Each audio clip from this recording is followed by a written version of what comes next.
Hey, babe. Hey, what you doing tonight, babe? Maybe hang out and I can answer some of your float tank questions. Yeah, that sounds okay.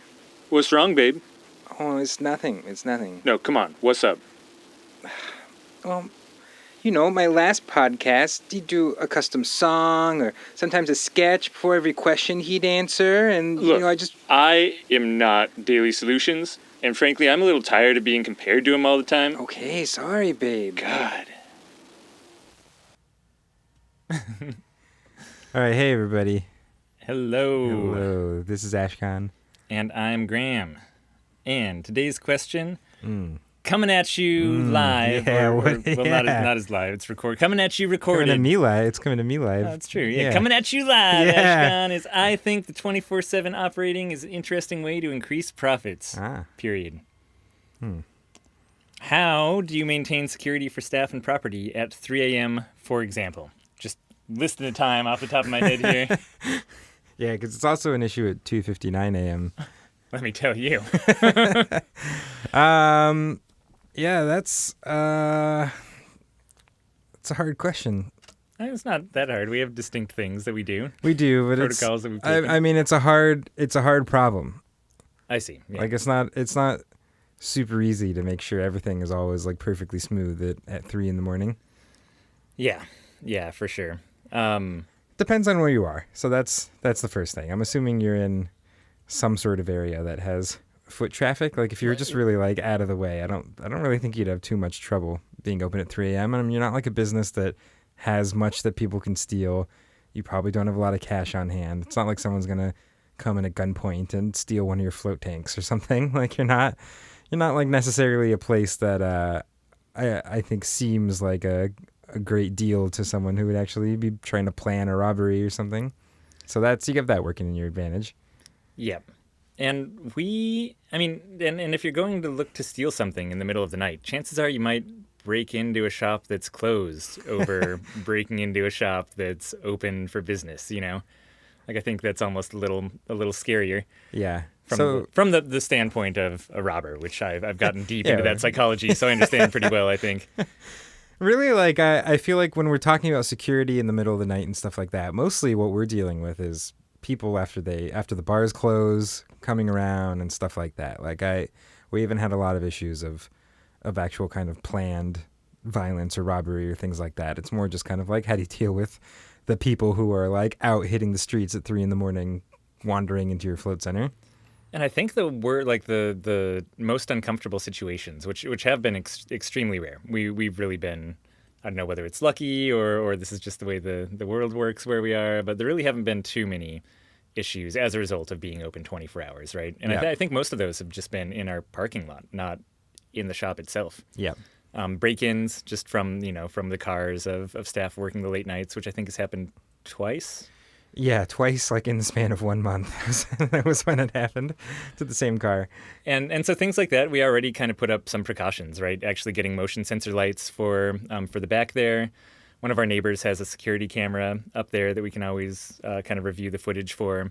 And before we delve too much into the solutions, I was raring to go there. Yeah, I could feel it. I could feel like you were chomping at the bit there. But it should be noted that it is your responsibility to create a safe work environment. Like that's your job. Oh, that's our responsibility. Yeah, like you can't just be like, yeah, they'll figure it out, or like it really is like part of your like HR kind of legal duty to make sure that people aren't kind of being put in danger in your workplace, even from extenuating circumstances like that, like being open in an area where something like that could happen to someone and they're forced to be there. So it's something to definitely consider and take seriously, and you do want to take some kind of action to make sure you have something in place to deal with it if you are being open in the middle of the night in an area where you may be susceptible. So there's my little HR mandatory statement. No, it's good. Yeah, you might want something like motion sensor lights and like a camera that you can access that your neighbor has set up, Like those are all things that... And the other thing is too, we just stopped doing the outside things in the middle of the night. Like we'll just wait to take our trash out till the next morning instead of like going back to our dumpster area at 3 a.m. And things like that. Or making sure that we have our task generators in our home system, and we have tasks that pop up at like 9 or 10 p.m. that make sure to take out a final round of trash, like check our back shed for any extra supplies we need through the night. We kind of have some reminders set up so that we prep for the middle of the night, so that we don't have to be doing things that involve going out back or into the parking lot or any of that stuff. Yep, and as you can imagine, we don't get a ton of walk-in traffic in the middle of the night, Yeah. so for a lot of it, we, like, from the outside, we actually don't even look open. Like, oftentimes after 11 p.m., our curtains are drawn for the business, so once you're inside, it makes sense, and there's, it's lit dimly and stuff, but you're in an open business. But from the outside, you might not even recognize that this is a place that you could go into and cause problems or anything, right? So that's definitely a big one, just kind of light discouragement. And that's mostly dealing with the, like, bars just closed. For us, that's 2:30. There's like a whole series of bars just a few blocks down from us. It's almost like disturbance is much more common than Yeah. actual danger. Yeah, exactly. But like, the difference between someone drunkenly wandering in and being like, hey, what's going on in this place? Like, could just be like your curtains are drawn and your lights are dim. And that's probably enough to like make them just kind of keep wandering by rather than looking in and seeing a brightly lit place with someone in it and being like, oh, I'm going to go check this out. Yep. Another one is putting in place some kind of one-way locking system. So yeah, that's like dim lights and curtains and a few things like that are kind of the gentle stuff that helps sway people away from this. And then there's like, we have actual things in place too, if it comes down to it, actually like protect people. Yep, and that's really common, especially around that 2:30 mark when people are getting out of bars. So again, the one-way lock system is people can get out of the building from the inside and Which is open the door required. fine without any obstruction, which is Yeah. a legal requirement. Yeah, you can't lock your doors from the inside while you're open for business. Yep. Or at least not all of them. There's Oregon, yeah. there's fire regulations for what you're allowed to shut off and things. And that's pretty much the reason for it is if there's a fire and everyone's running towards the front door and it's locked, it's a potentially terrible experience, right? So it can't be locked. But from the outside it can. It's totally fine to have the door locked from the outside. If someone ran out in a fire, they left something inside, they're not necessarily encouraged to go back in, so you fulfilled your legal obligation there.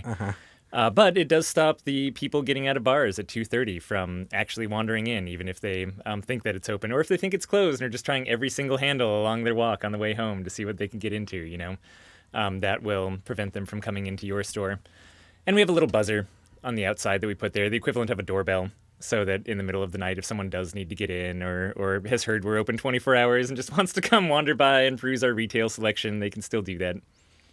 We also have 2 people on staff through the night, just as like an extra level of, we have them for other reasons too, but that's like one nice thing is it's a lot nicer having 2 people in there than just a person by themselves through the middle of the night.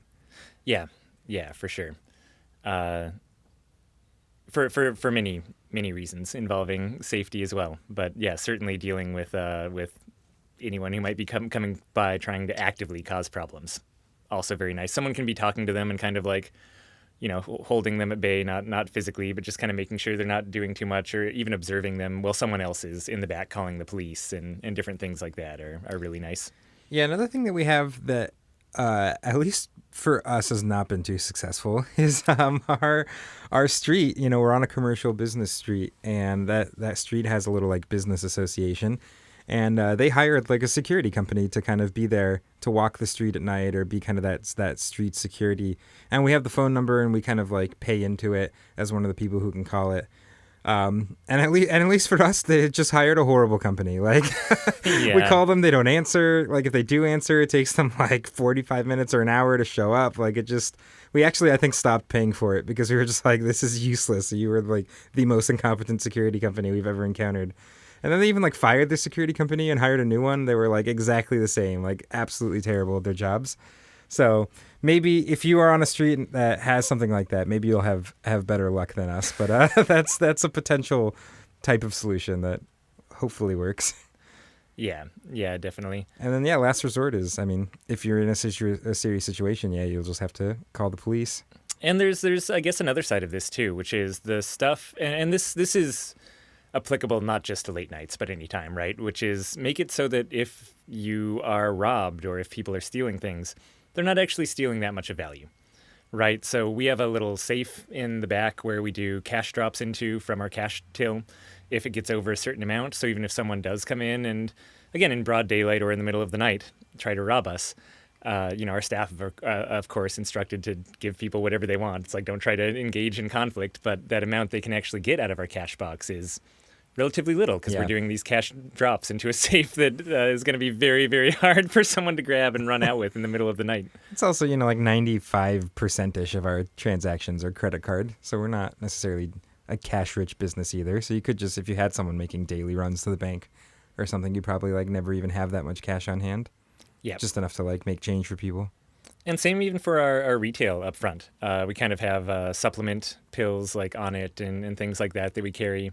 And all of the boxes and little bottles up front are filled with Epsom salt. Actually, not with actual pills. So it kind of feels like a full bottle. Like someone could, I wouldn't be surprised if someone had ended up thinking they'd stolen a $30 bottle of supplements and gotten home, and they just have salt like pills. 5 cents of Epsom salt instead. So things like that, right? It's where even if the worst case scenario does happen and someone is coming in and violently or non-violently trying to steal from you, just making it so that they're not going to get that much value is, of course, a large part of protection as well. Mm-hmm.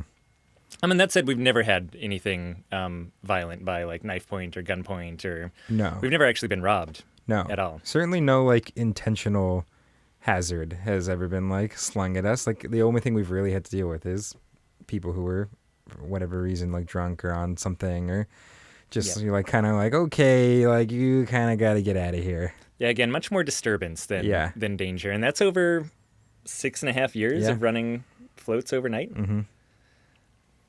So there you go. Yeah. Some of the things that we've ended up doing. Yeah, one of the benefits of being reservation based rather than like being 24 hours and just having to have your doors open.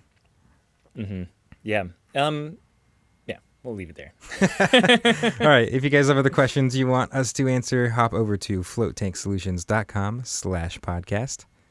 And we'll yell at you all tomorrow. Yeah. Okay. Bye. Bye!